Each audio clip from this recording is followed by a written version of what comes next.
आंखों पर पट्टी। गलती करना बुरा नहीं होता, लेकिन गलती करके उसका अस्वीकार करना बुरा होता है। और उससे भी बुरा होता है उस गलती से कुछ भी ना सीखना।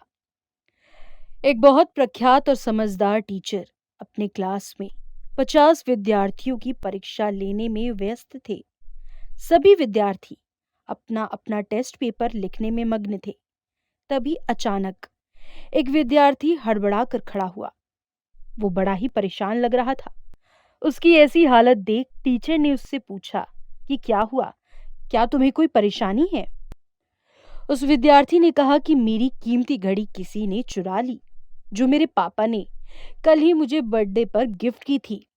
टीचर ने कहा, अभी कोई यहाँ से गया नहीं है और ना ही कोई आया है, तो फिर कैसे कोई तुम्हारी घड़ी चुरा सकता है। उस विद्यार्थी ने कहा, सर, अभी जो 5 मिनट का ब्रेक आया था, तब मैंने अपनी घड़ी इसी टेबल पर रखी थी, और अब जब मैं उसे देख रहा हूं तो वो वहां पर नहीं है।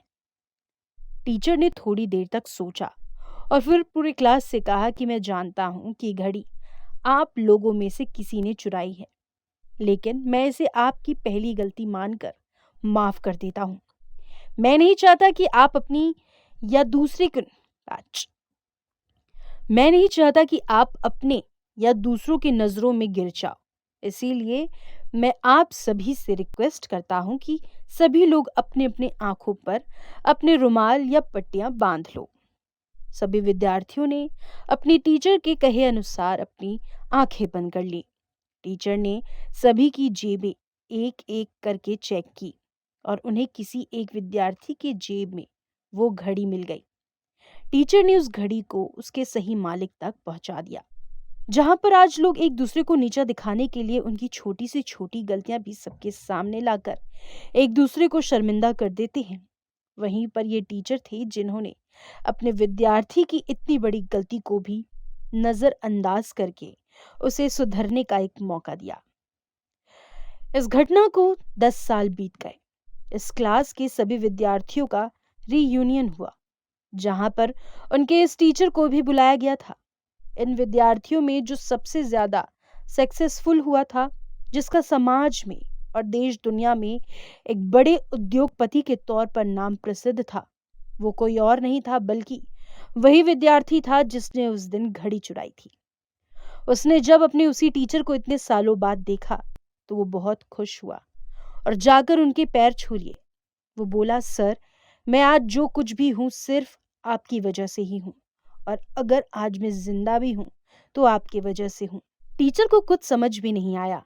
तब वो विद्यार्थी, जो कि एक बड़ा वीआईपी बन चुका था, उनसे बोला, सर, उस दिन अगर आपने मेरा नाम पूरे क्लास में बता दिया होता कि घड़ी मैंने चुराई है, तो मैं शायद आत्महत्या कर लेता, क्योंकि जब आपने अनाउंस किया था कि आप सबकी तलाशी लेने वाले हैं, मैंने ये निश्चय कर लिया था कि बदनामी की जिंदगी में नहीं जीऊंगा।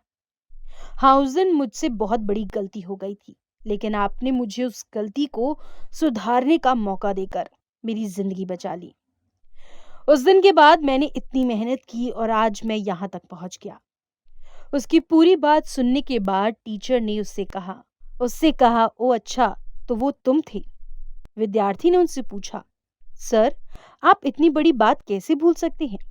टीचर ने कहा, नहीं बेटा, मैं कुछ भी नहीं भूला हूँ, लेकिन तुम सब लोग ये नहीं जानते थे कि उस दिन सिर्फ विद्यार्थियों की आंखों पर पट्टी नहीं बंधी थी, तुम्हारे इस टीचर की आंखों पर भी पट्टी बंधी थी, क्योंकि मैं अपने विद्यार्थी को अपने और दूसरे या मेरी खुद की नजरों से गिरने नहीं देना चाहता था। अपने टीचर की सच्ची महानता के बारे में पता चलने पर उस विद्यार्थी की आंखें भर आईं और वो कुछ भी नहीं बोल पाया। उसने टीचर को गले लगा लिया। सच में माफ करना या उससे भी आगे बढ़कर माफ करके एक दूसरे को मौका देना, ये हर किसी के बस की बात नहीं है। लेकिन जिंदगी में कभी किसी को माफ करना चाहो तो ऐसे करना जैसे इस टीचर ने अपने विद्यार्थी को किया था।